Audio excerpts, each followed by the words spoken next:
Hello दोस्तों, आपका हमारे वृंदाकुंज चैनल में स्वागत है। जगन्नाथ मंदिर का पौराणिक इतिहास कथा। माना जाता है कि भगवान विष्णु जब चारों धामों पर बसे अपने धामों की यात्रा पर जाते हैं तो हिमालय की ऊंची चोटियों पर बने अपने धाम बद्रीनाथ में स्नान करते हैं। पश्चिम में गुजरात के द्वारिका में वस्त्र पहनते हैं, पुरी में भोजन करते हैं और दक्षिण में रामेश्वरम में विश्राम करते हैं। द्वापर के बाद भगवान कृष्ण पुरी में निवास करने लगे और बन गए जग के नाथ अर्थात जगन्नाथ। पुरी का जगन्नाथ धाम 4 धामों में से एक है। यहाँ भगवान जगन्नाथ बड़े भाई बलभद्र और बहन सुभद्रा के साथ विराजते हैं। हिंदुओं की प्राचीन और पवित्र 7 नगरियों में पुरी उड़ीसा राज्य के समुद्री तट पर बसा है। जगन्नाथ मंदिर विष्णु के 8वें अवतार श्री कृष्ण को समर्पित है। भारत के पूर्व में बंगाल की खाड़ी के पूर्वी छोर पर बसी पवित्र नगरी पुरी उड़ीसा की राजधानी भुवनेश्वर से थोड़ी दूरी पर है। आज का उड़ीसा प्राचीन काल में उत्कल प्रदेश के नाम से जाना जाता था। यहाँ देश की समृद्ध बंदरगाहें थीं, जहाँ जावा, सुमात्रा, इंडोनेशिया, थाईलैंड और अन्य कई देशों का इन्हीं बंदरगाह के रास्ते व्यापार होता था। पुराणों में इसे धरती का वैकुंठ कहा गया है। ये भगवान विष्णु के 4 धामों में से एक है। इसे श्री क्षेत्र, श्री पुरुषोत्तम क्षेत्र, शाक क्षेत्र, नीलाचल, नीलगिरी और श्री जगन्नाथपुरी भी कहते हैं। यहाँ लक्ष्मीपति विष्णु ने तरह तरह की लीलाएं की थीं। ब्रह्म और स्कंद पुराण के अनुसार यहाँ भगवान विष्णु पुरुषोत्तम नीलमाधव के रूप में अवतरित हुए और सबर जनजाति के परम पूज्य देवता बन गए।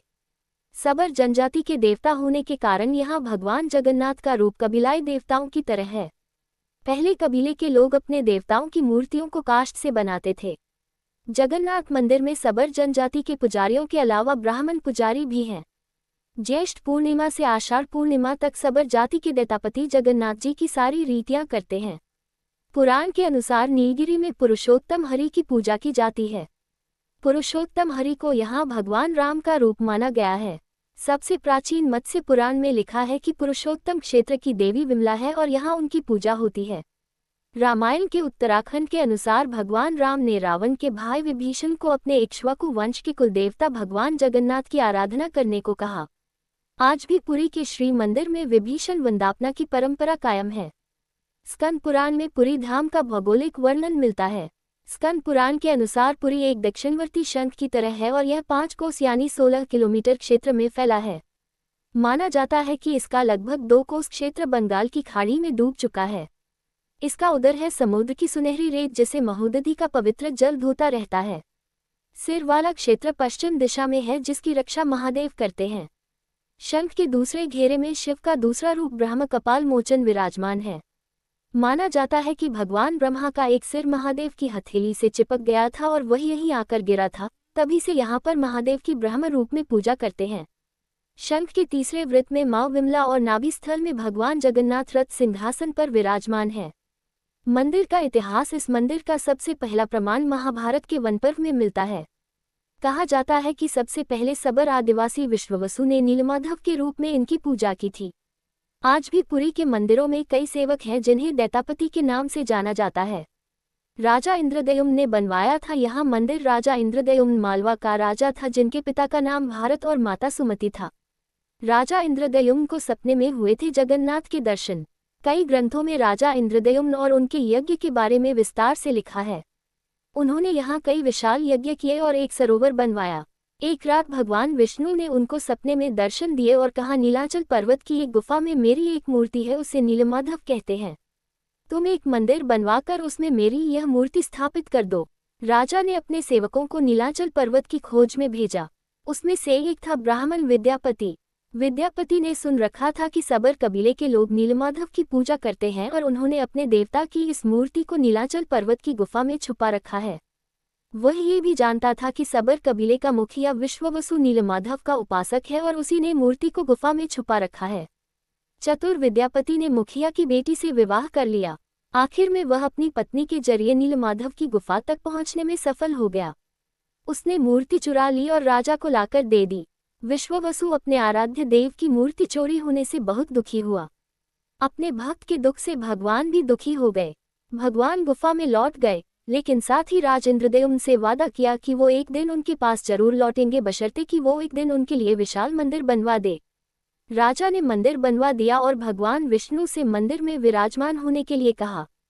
भगवान ने कहा कि तुम मेरी मूर्ति बनाने के लिए समुद्र में तैर रहा पेड़ का बड़ा टुकड़ा उठाकर लाओ, जो द्वारिका से समुद्र में तैरकर पुरी आ रहा है।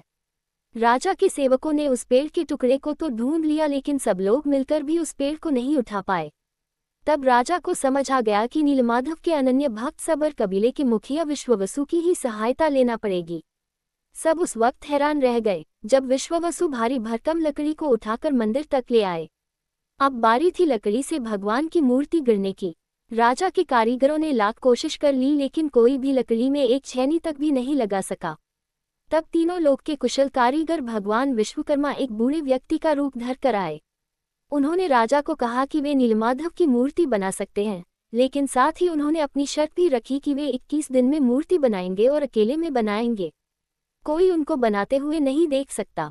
उनकी शर्त मान ली गई। लोगों को आरी, छेनी, हथौड़ी की आवाजें आती रहीं। राजा इंद्रद्युम्न की रानी गुंडचा अपने को रोक नहीं पाई।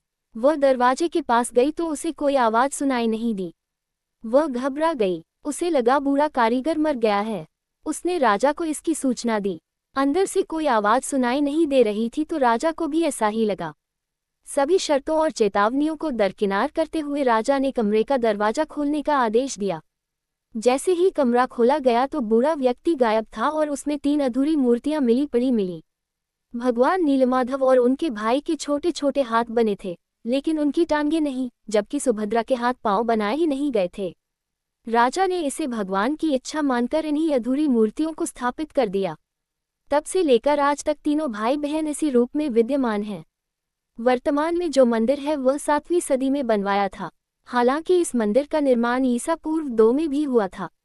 यहाँ स्थित मंदिर 3 बार टूट चुका है। 1174 ईस्वी में ओडिशा शासक अनंग भीमदेव ने इसका जीर्णोद्धार करवाया था। मुख्य मंदिर के आसपास लगभग 30 छोटे बड़े मंदिर स्थापित हैं।